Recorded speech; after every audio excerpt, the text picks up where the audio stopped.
Hi, in this video I'm going to be talking about basic pruning and the two most important questions with regard to it. I'm Kara and this is Home and Garden DIY, where I'll do the research and get you the information you need so that you can get started on those projects that you want to work on. So as I said, this video is to answer the two most important questions with regard to basic pruning. The first question is, why do we even need to prune at all? Why is pruning important? So let me break that down into some simple ways that will help you to understand why pruning is important and why we really do need to do it. The first reason that we prune is because a plant may be bigger than the space that it's in. Now, just briefly, I want to touch on that issue, but I'll get right back to pruning. It is not a good idea to plant a plant that is going to get really large in a spot where you're going to have to constantly be cutting it back in size.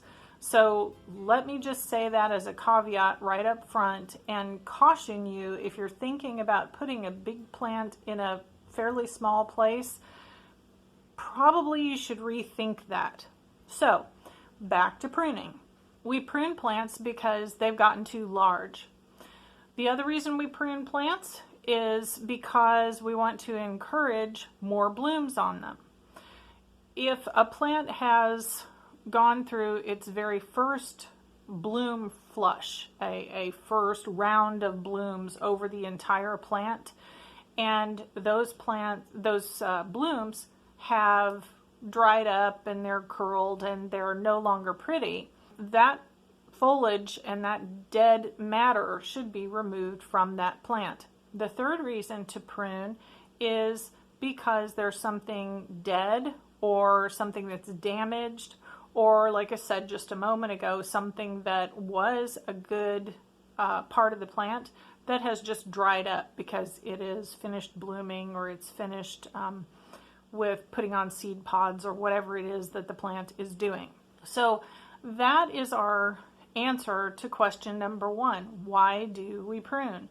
There are some very compelling reasons to do it. And most plants, most of them, are going to need to be pruned. There are very few that will not benefit from being pruned and being reshaped and having parts of the plant cut away for specific purposes. Now on to the second question. How do you know when you walk out into your yard and you're looking at your plants, how do you know when your plant needs to be pruned? Well, again, there are some ways that you can know just by looking at the plant that it would benefit from some pruning. Let me give you a few examples. Let's say you've walked out into your yard and you're looking at some shrubs. Let's say you've got 4 shrubs that run across the front of your house, and many people do. When you look at your shrubs, if you look down first at the ground and you start lifting your eyes upwards toward the top of the shrub, what do you see? Do you see foliage? Do you see leaves? Do you see little branches growing that are putting on new leaves? Or do you just see branches with no foliage on them? Many people will have shrubs that can go 2 or 3 or I've seen them 4 and 5 feet with no foliage, and there's just a little bit of foliage up at the top of the plant. Shrubs aren't supposed to look like that generally. So if you have shrubs like that, they need to be pruned. Now, in another video, I'm going to talk about how to deal with that specific situation, because you do have to be careful when you have only a small amount of foliage left on a plant. And again, I'll touch on that in another video, but I want to bring that to your attention now so that you don't just go cutting on a plant that has a little bit of foliage on it without understanding the problem that is inherent in doing that. Moving on, you have other plants in your yard that maybe you have a blooming plant, maybe you have a clump of daisies or a clump of coneflowers or a salvia. So look at your plant, and if it is falling over, if there are dead blooms on it, if there's foliage that doesn't look that great, that is likely a plant that will benefit from being pruned. Something else that you will want to watch for as you're looking at the plants in your yard is to find out if there's anything that is dead or dying or something that has gotten damaged on your plant. Maybe something fell over in the yard. Maybe you had a storm. Perhaps someone banged into it or drove up into your yard or something like that. If you have anything like that on your plants, you'll need to cut those parts away as well. So my purpose in this video is, whether you're an intermediate gardener or whether you're just beginning, it can be very difficult, especially if you have a lot of plants, to know how to begin, to have an idea how to proceed with your pruning. And again, the main question is, do you really have to prune? And I believe that we've answered that question, because it is very important to do the pruning. Your plants will benefit, you will benefit, and you'll enjoy gardening more, because when you prune, your plants will be healthier overall. They're going to be more beautiful. If you have blooming plants, they're going to stay in bloom longer for you and be more beautiful in that respect. And overall, gardening will then be even more enjoyable for you, because the health of your plants and the beauty of your plants is improved. And so for all of those reasons, pruning is a very important garden task. A topic that I will refer to probably many times in my videos, and that I will encourage you to do, is to keep notes about what you do in your garden, what you see, what tasks you perform.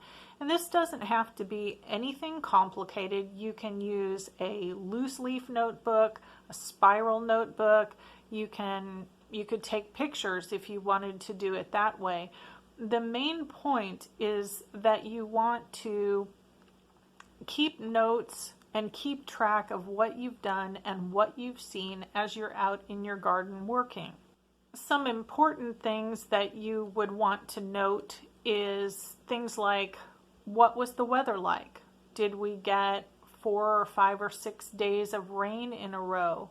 Something like that can very much affect the health of roses and the beauty of roses, because they don't like to be wet consistently. They don't like their foliage wet. Did we have, here in Texas, we can often have 30 or 45 days in a row that are over 100 degrees. Did you have a situation like that? The other thing that you'll benefit by putting in your notes is when you pruned and what you did. By doing that, you're going to answer several questions for yourself. You'll know, as you do more pruning, you'll know better and better when it's time to go back and prune again. I am going to touch on that in another video as well, and talk about exactly how you can know for sure that it is time to come back and prune again, and that you can do that safely. So be sure and check that video out. But you'll want to note those things down, because a lot of people think that they will remember things like that, even if they just have a few plants. But I promise you, you will not remember. You might remember for a while, but 6 months from now or a year down the road, you're not going to remember these things. And you will very much help yourself by keeping track. If you really want to garden and do well at it, you will very much benefit from taking time to make some sort of notes about what you're doing in your garden. So if this video has been helpful to you, I would ask you to please subscribe so that you don't miss future content. And in closing this video, I'm going to show you some pictures of some plants that do need to be pruned, just so you have a better idea. And at the very end, I'm going to show you some pictures that are well-pruned plants that are doing beautifully in their spots. So enjoy that. Thank you for watching, and I'll see you in the next video.